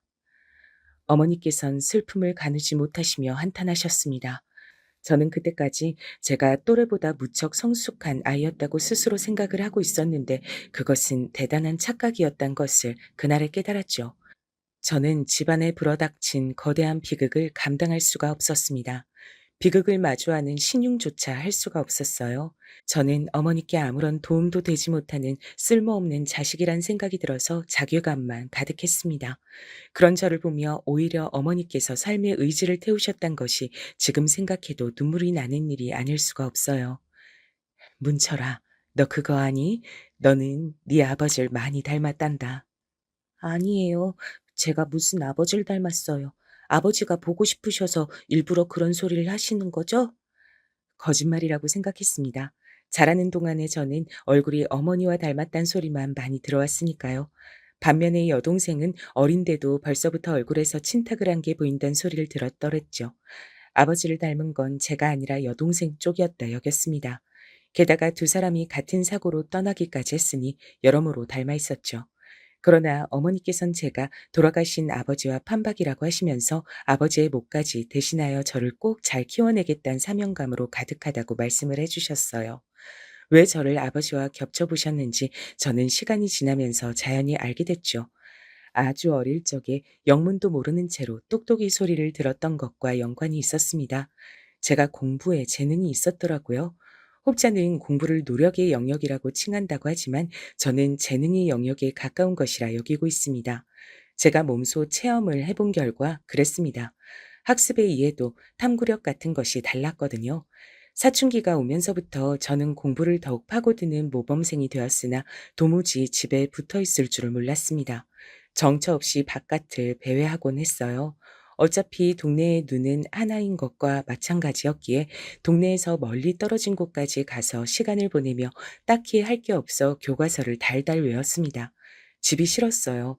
더 이상 아버지가 계시지 않는 집이, 여동생의 울음소리가 들리지 않아서 조용한 집이 그냥 싫었습니다. 저와 함께 코 흘리기 시절을 보냈던 동네 친구들 중에서 절반 이상은 이사를 간 상태였어요. 그중에서 다시 절반 이상은 자식 교육을 이유로 들었다고 하였습니다. 다른 것보다 자식이 공부 잘해서 대학 잘 가고 직장 잘 잡고 이런 게 가장 이상적이니까. 다들 욕심 부려서 달라진 인생 꿈꾸며 무리를 해가면서까지 이 동네 떠난 것이겠지. 왜 안 그러겠어? 그런 걸 보면 세상 참 불공평하지 않아? 문철인 학원 하나 안 다닌다는데 맨날 학교 전체에서 1등, 2등 다툰대잖아. 그러다가 고등학교 올라가서도 그만큼 공부 잘하면 그땐 정말 끝나는 거지. 대학도 골라가겠어. 남들은 좋은 동네 이사 가고 학원이다 과외다 뭐다 하면서 자식한테 공부시키는데 문철인 그런 거 없이도 잘 해내니 불공평한 세상 맞지? 퍽도 불공평하겠다. 사고가 그렇게 크게 나서 집안이 쑥대밭이 됐는데 공부 좀 잘한다는 사실이 뭐가 그리 대수겠어. 문철이네처럼 불쌍한 집도 대한민국에 또 없을 거야. 동네 아주머니들끼리 모여서 쑥덕거리시길래 저는 앞을 지나갈 용기가 없어서 전봇대 뒤에 몸을 숨기고 한참을 가만히 있었습니다. 어느 아주머니의 말씀에 공감이 됐어요. 제가 공부를 잘한다는 게 뭐가 그리 대단한 사실인가요? 아버지, 여동생, 그리고 외가 식구들까지 억울하고 허무하게 세상을 떠났는데 제가 공부를 잘한다는 게 대체 무슨 소용인가 싶었습니다. 그래도 멈추지 않고 공부를 더 열심히 해야겠지. 다음번 시험 대비는 더 열심히 해야겠지. 공부 말곤 할 수 있는 게 떠오르지도 않고 내 성적표를 보면 어머니가 행복해 하시니까. 저는 어머니와 있는 것이 불편하고 어색한 불효자식이었습니다. 어머니와 대화를 길게 하는 것 자체가 불편했고 하기 싫었어요. 어머니의 얼굴에 진 흉터를 볼 때마다 숨이 막히는 기분이 들었고 절뚝거리며 걸어다니시는 모습을 볼 때마다 차라리 눈을 감고만 싶었습니다. 어머니의 존재가 실은 철부지 사춘기 소년이었으나 동시에 유일한 제 가족인 어머니를 사랑하고 있었고 필요로 하고 있었습니다. 그 심정을 표현할 유일한 길이 제 성적표였던 거예요. 어머니를 웃게 하는 것이었고 대학까지 나오신 아버지를 떠오르게 만드는 것이었고 저희 모자의 밝은 미래를 기대하게 하는 것, 그것이 바로 제 성적표였습니다. 그러니까 저는 결코 성적표에 어설픈 숫자를 남길 수가 없었습니다. 제가 공부에 재능이 있다고 여기게 된 것은 고등학교에 올라간 이후부터였죠. 야, 이문철, 네 엄마 빨간 마스크 괴물이라면서? 당시에 유행처럼 돌던 빨간 마스크 귀담을 얼굴에 흉터를 지니신 제 어머니의 모습에 빗댄 아주 저급한 녀석이 반에 있었습니다. 그 녀석은 소위 있는 집안의 자식이었어요. 외투도 가방도 신발도 심지어는 학용품까지 모든 브랜드였으며 고급이었습니다. 가난한 동네에서 얼굴에 흉터를 달고 다리를 절고 다니는 모친과 단둘이 사는 저 같은 게 본인과 같은 고등학교에 진학을 했다는 것을 용납하지 못하는 녀석이기도 했습니다. 제 욕을 뒤에서 많이 했던 것을 저는 입학 직후부터 알고 있었으나 상대하지 않았어요. 그러나 제 앞에서 어머니의 욕을 하는 것만큼은 참을 수가 없었습니다. 나한테 질까봐 벌써부터 겁이 무척 나나 보다. 그래서 벌써 이렇게 난리를 치는구나. 되게 안쓰럽고 불쌍하네. 뭐? 불쌍? 이게 미쳤나? 누가 누구더러 불쌍하대. 불우이웃 주제에 내가 너한테 왜 져? 뭘 져? 시험. 나한테 성적 무참하게 처발릴까 봐 그게 무섭고 겁나서 이러는 거잖아. 저는 일부러 그런 식으로 그 녀석을 도발했어요. 그러자 그 녀석이 눈을 부라리며 절대 아니라고 단언했습니다. 자기가 저 같은 가난뱅이에게 질 일은 죽었다 깨어나도 없을 거라고 했었죠. 그러면서 제가 주먹으로 꽉 쥐고 있었던 연필을 보며 그게 바로 제 수준이라고 했습니다. 유치한 문양마저 반쯤 벗겨진 그 연필은 바로 제가 어릴 적에 이웃 상현이 형한테서 공부를 해보라는 덕담 아닌 덕담과 함께 받았던 것이었습니다. 가만히 모셔만 놨다가 고등학교에 진학한 뒤에 쓰기 시작했었죠. 저는 그 연필 끝으로 그 녀석을 가리키며 어디 한번 제대로 붙어보자고 선언했고 전교에 그 이야기가 퍼져나갔습니다. 선생님들 또한 다 알고 계셨고요. 배경이라고 할 게 없는 저와 있는 집 자식이었던 그 녀석의 위치는 아주 판이하게 달랐습니다. 선생님들께선 그 녀석에게 친절하셨죠. 내 편은 하나도 없고 그 녀석이 뭐든지 유리하다. 도대체 내가 홧김에 무슨 짓을 저지른 걸까 싶은데 정말 이상한 건 질 것 같은 기분이 안 들어. 선생님들마저도 절 인정하시지 않을 수가 없었어요. 왜냐면 전 그 이후에 시작된 시험에서 전교 3등을 했기 때문입니다. 그 녀석은 아마 전교 20등 언저리였던 것으로 기억을 합니다. 학교가 들썩였어요. 속으로 제 편을 들고 있었던 친구들은 선생님들께서 그 녀석을 더 좋아하시니까 조작이 있었을 수도 있다고 하면서 실제 격차는 더 크게 제가 이겼을 게 뻔하다는 얘기까지 하고 다녔습니다. 제가 이겼지만 그 녀석은 저에게 저질렀던 무례를 사과하지 않았습니다. 그리고 저는 그걸 따지지 않았고요. 오히려 그렇게 함으로써 제가 완승을 하게 되었다는 걸 스스로 알고 있었습니다. 제가 공부에 재능이 있다는 것을 확실하게 깨달았고 대범하게 승부수를 띄우는 기질이 있다는 것도 알게 된 계기였습니다. 어쩌면 내가 정말로 훌륭한 사람이란 게 될지도 모를 일이야. 그런 생각을 하고 난 이후로 저는 집에 가는 길에 일부러 아파트 쪽을 쳐다봤습니다. 우뚝 선 아파트들은 깊어진 밤중에도 집집마다 불이 켜진 채 그것으로 야경이란 걸 만들어내고 있었습니다. 멋지더군요. 그런 걸 눈에 담은 채로 집으로 향하는 좁은 오르막길을 걸으면 여러 가지 생각이 들었습니다.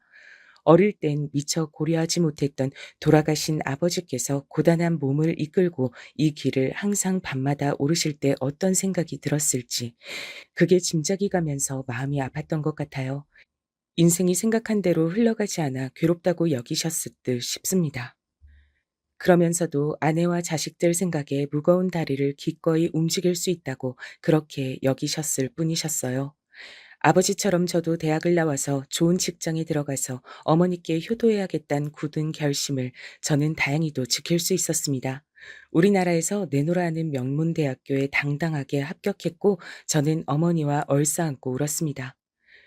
그간 수고 많았다. 고생 많았다 우리 아들. 문철아 정말 잘했다. 어머니가 고생하셨죠. 저는 공부밖에 한 게 없어요. 제가 공부 외에 걱정 없이 학교를 다닐 수 있었던 건 어머니가 묵묵하게 뒤에 계셔 주셨기 때문이란 걸 제가 알아요. 그동안 표현하지 못해서 죄송해요. 제가 못난 자식이었어요. 부끄럽고 민망하다고, 그리고 아버지와 여동생의 일이 생각나서 괴롭다고, 그런 핑계를 대며 어머니와 일부러 서먹하게 지냈던 제가 진심을 내어 보였습니다. 죄송하다고 몇 번이나 사과를 드렸죠. 그러자 어머니께선 제 대학 합격증보다 저의 이런 진심 가득한 고백이 1000배, 만배로 더 기쁘다고 말씀해 주셔서 저는 목 놓아 울고 말았습니다. 회한이 넘치는 지난 날들을 뒤로한 채 앞만 보고 살겠다는 의지를 다진 저는 명문대를 졸업하고 나서 대기업에 입사했습니다. 현재는 취업 시장이 꽁꽁 얼어붙었다고 하지만 당시에도 엄연히 대기업은 대기업이었기에 엄청난 경쟁률을 뚫은 쾌거였어요. 그렇게 살다 보니 어느새 제가 아파트에서 도시 전경을 바라보고 있더군요. 아름답기도 하고 쓸쓸하기도 한 그런 모습이었습니다. 어머니께선 아파트 생활이 처음엔 어색하고 묘하다고 생각했는데 금세 적응이 됐다고 하셨죠. 인간이란 게 이런 거구나 싶어. 우리가 오래 지냈던 그 옛날 동네도 맨 처음엔 막막한 기분만이 드는 곳이었거든. 하지만 불과 얼마 지나지 않아서 다닥다닥 붙은 집들도 좁은 길도 오르막도 다 적응이 되더라. 무섭게 적응하면서 사는 동물인가 봐. 어머니의 말씀엔 집안에 닥쳤던 크나큰 비극이 있었지만 그래도 어쨌든 하루하루를 살아온 저희 모자의 지난 발자취를 겨냥하는 날카로움이 담겨 있었습니다. 저는 대기업에 입사하기 전부터 만났던 여자친구가 있었어요. 어쩌면 결혼도 잠시 생각했던 그런 사이였던 듯 싶습니다. 마음씨 착하고 수더분한 여자친구였는데 집안의 가장이었죠. 딸린 동생만 셋, 사고 후유증으로 몸이 불편하신 양친까지. 그렇기에 저와 어딘가 통하는 구석이 있었나 봅니다. 3년 가까이 만났는데 제가 대기업에 들어간 이후로 유독 몇 번 감정적으로 싸웠고 어머니께선 저에게 헤어지라고 권하셨습니다. 어떻게 헤어지겠냐며 제가 망설이자 그때 어머니께서 해주신 말씀이 기가 막혔습니다. 얄팍한 동정으로 붙잡고 버티지 마라 문철아. 너는 그 아가씨의 처지, 인생을 동정하며 네가 낫다고 스스로 그렇게 여기는 거 아니니? 그건 사랑이 아니야. 사랑이라 하더라도 병이 든 사랑이야. 그런 건 끝내야 돼. 지금까지도 그 가르침이 잊혀지지가 않네요. 반박이 안 됐어요. 제가 그런 심정을 밝히며 이별을 구하자 여자친구도 반박할 거리를 찾지 못한 얼굴로 수긍을 했던 모습이 기억에 선연합니다. 연애는 웬만하면 하지 말자고 다짐을 했었어요.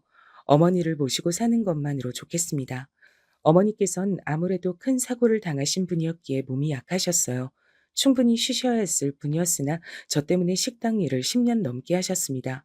사람들이 당신을 보면 불편하게 느낀다면서 식당의 가장 안쪽에서 힘들게 일을 하셨었죠. 그러느라 건강을 못 챙기셨어요. 게다가 어머니 외에도 제 일을 챙기느라 바빴습니다. 제가 일 욕심이 있더라고요. 거기에 파묻혀 살았어요. 당시에 부서 전체에 여자 상사는 딱 한 분 계셨는데요. 어느 날 그분의 대학 후배가 회사 근처에 왔던 겁니다. 그런데 마침 외근을 나갔던 길인 저와 딱 마주쳤어요. 그러자 상사께서 저를 아는 체 해주시곤 자신의 후배와 잠시 인사를 시켜주셨습니다. 이런저런 짧은 대화를 나눈 뒤에 저는 제 갈 길을 갔었죠. 그런데 의외의 일이 벌어졌어요. 그 후배라는 사람이 저를 소개받고 싶다면서 간청을 했다는 겁니다. 저는 상사 되시는 분의 뜻을 단칼에 자르기가 어려워서 만나나 보게 됐죠. 저보다 한 살 연하에 꽤 유복한 집안에서 자랐으며 게다가 막내딸이었어요. 부담스러워서 전 고민을 하다가 저의 가정사를 공개해버렸습니다. 그럼에도 절 포기를 안 하더라고요. 그 모습에 제가 흔들렸고 결정적으로 어머니께 상냥하게 구는 모습을 보고서 완전히 넘어가게 됐던 것이죠. 그렇게 제가 아내와 이어지게 됐던 겁니다. 장모님께선 저를 반기지 않으셨지만 의외로 장인어른께서 곧장 저를 허락하셨습니다.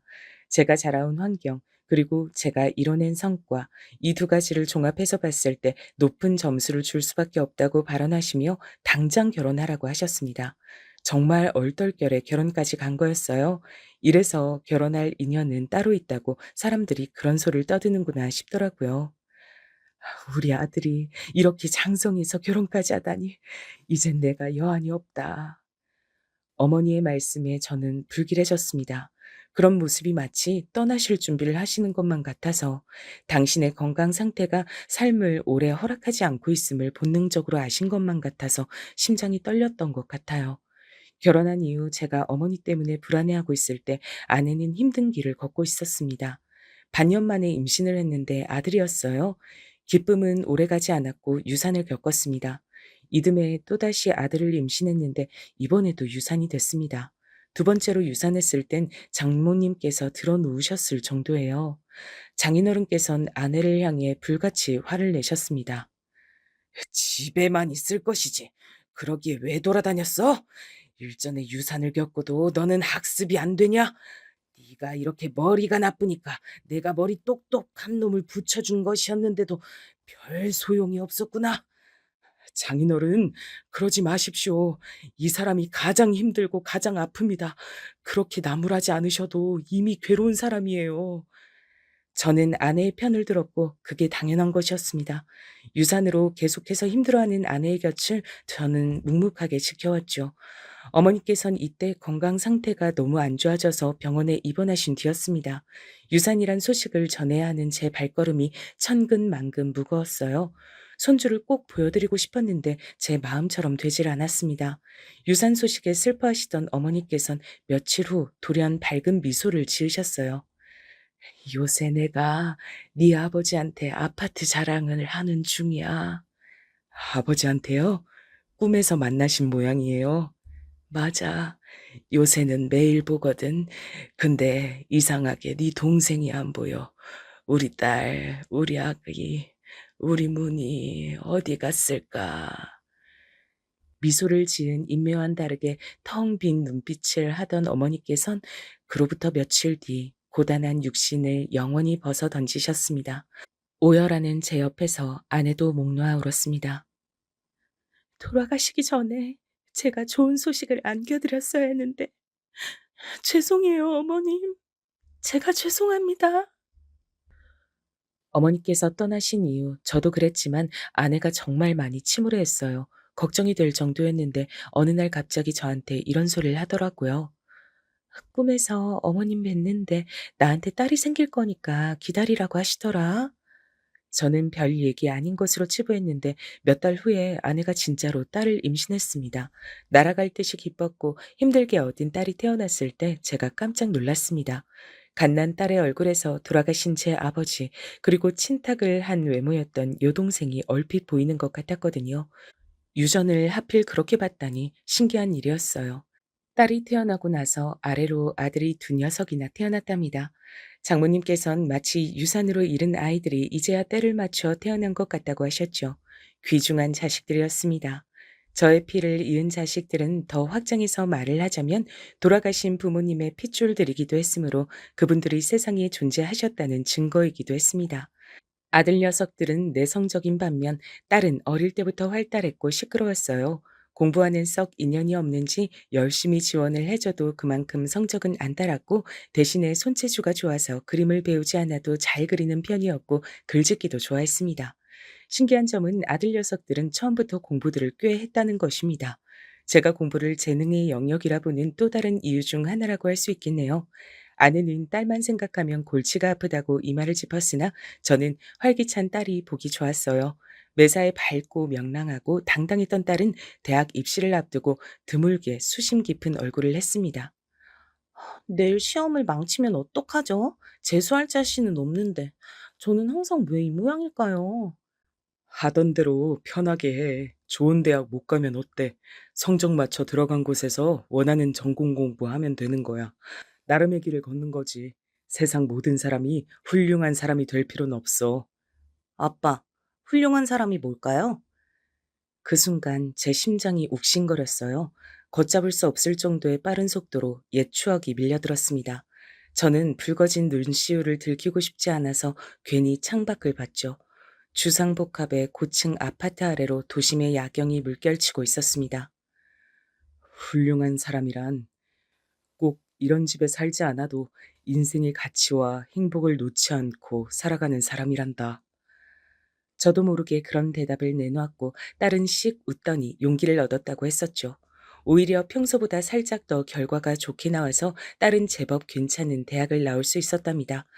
저는 대기업 임원까지 갔어요. 겸손하게 굴고 싶어서 그러는 것이 아니라 정말 진심으로 운이 좋았다고 생각합니다.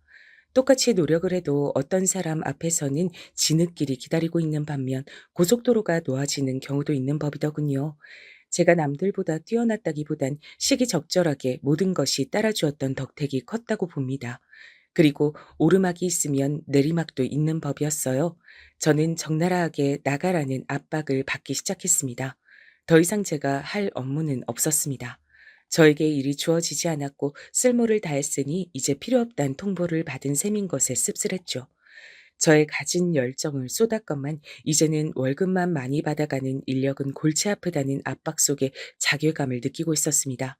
저는 아내에게 솔직한 심정을 털어놨어요. 나는 아직 일을 하며 살고 싶어. 한가로이 여유나 즐기며 취미 생활로 일상을 점철하는 거, 그거 아직 이르다고 생각해. 뒷짐을 진 채 물러나서 자식들 인생 지켜보기만 하는 거 아직 안 하고 싶은 것 같아. 아무 일이라도 찾아서 해볼 생각이야. 회사 일은 이대로 마무리 지어야겠지. 당신이 원하는 대로 해. 어떤 일이든 난 응원해줄 준비가 돼 있으니까. 옛날에 내가 2번 유산 겪는 동안 당신이 단 한 번도 나한테 질책하는 말 하지 않았던 거 알고 있어? 당신 입장에서도 자식 잃은 건데 그저 나를 위하고 살펴줬었잖아. 나는 시간 지나고 보니까 그게 두고두고 고맙더라. 그래서 결심했었어.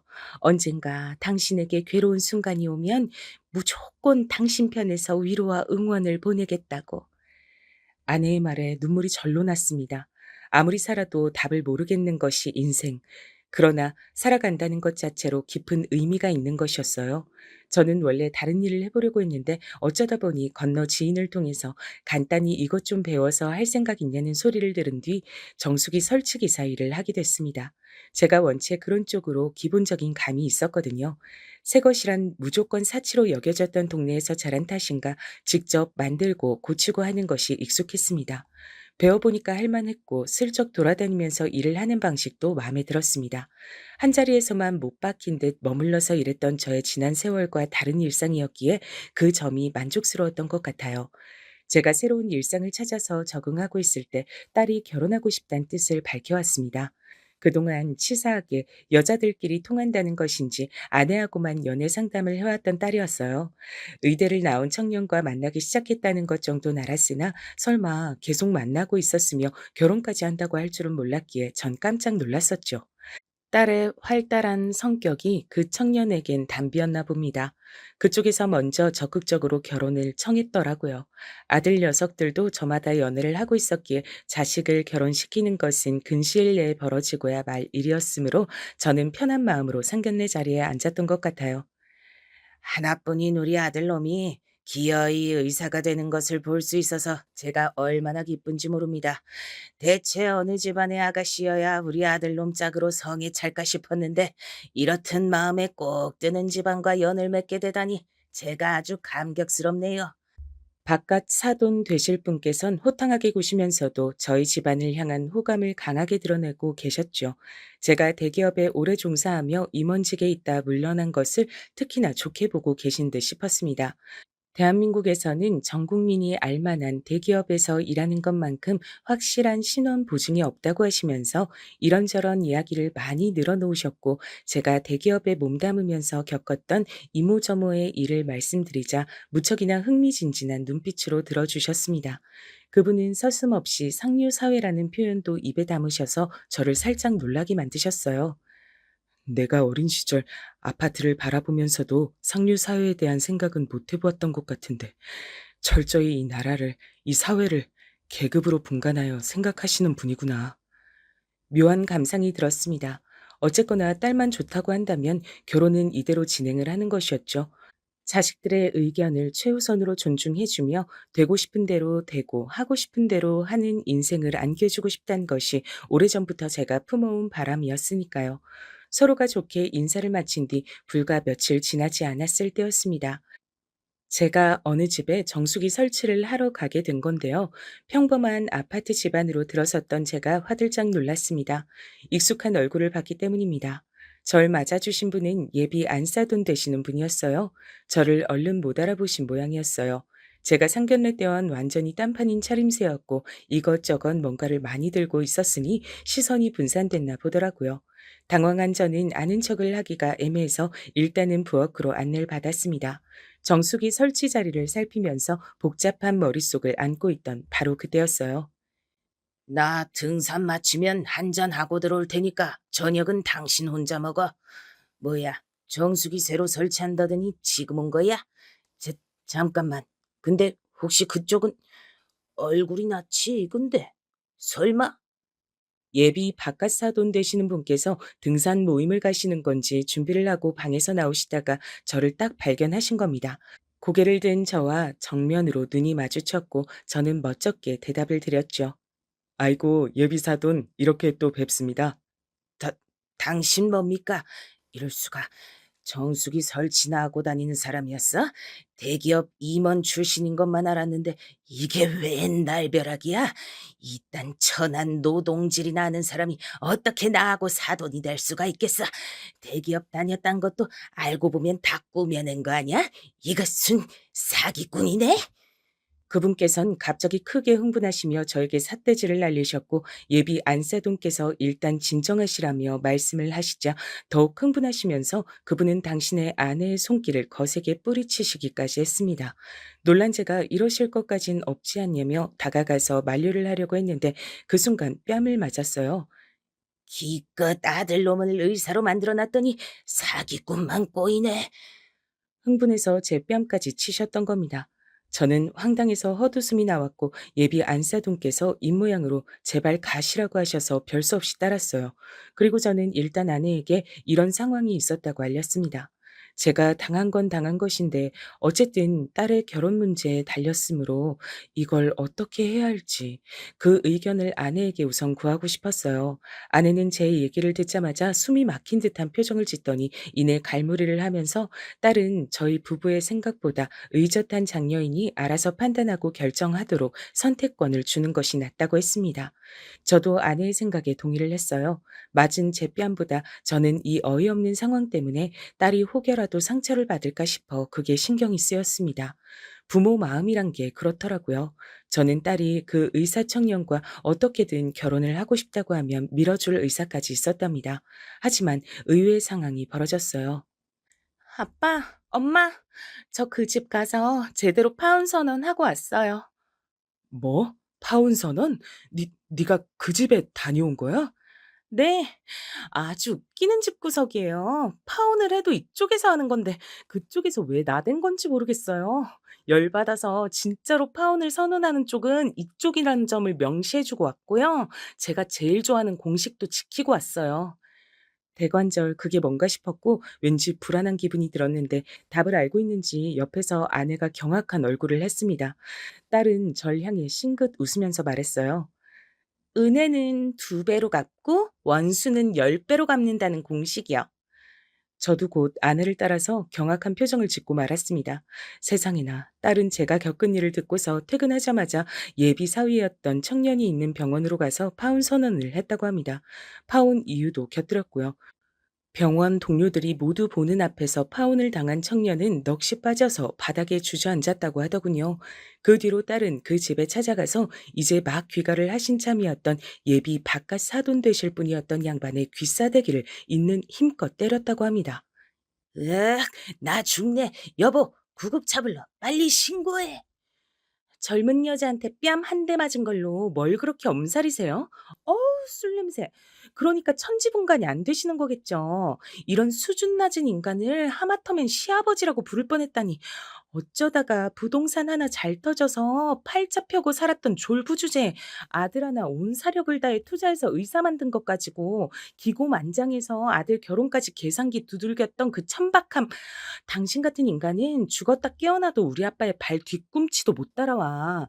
밑바닥에서부터 차근차근 올라와서 정상을 찍으셨고 그렇기 때문에 모든 단계가 인생에서 필요하다는 것을, 인생의 가치를 속물적인 것에만 둘 필요가 없다는 것을 알고 계신 우리 아빠를 당신의 그 저급한 수준으로 어떻게 이해할 수가 있겠어요? 안 그래요? 시원하게 쏟아내는 동안 딸은 하도 세게 때리느라 얼얼해진 자신의 손바닥에서 느껴지는 그 감각마저 짜릿했다고 합니다. 그런 뒤 멍하게 서 계시던 예비 안사돈이셨던 분을 향해서 이렇게 속삭인 뒤 그곳을 떠났다고 해요. 우리 아빠 같은 남자하고 결혼하셨다면 지금처럼 어두운 얼굴이 아니라 밝은 얼굴로 나이가 드셨을 텐데 우리 엄마처럼요. 당당하게 행적을 밝힌 딸 앞에서 저희 부부는 못 당하겠다며 고개를 저었으나 입가에는 각자 미소가 그려져 있었습니다. 딸에게 파혼을 당한 그 청년은 제발 다시 기회를 달라며 빌었으나 소용이 없었죠.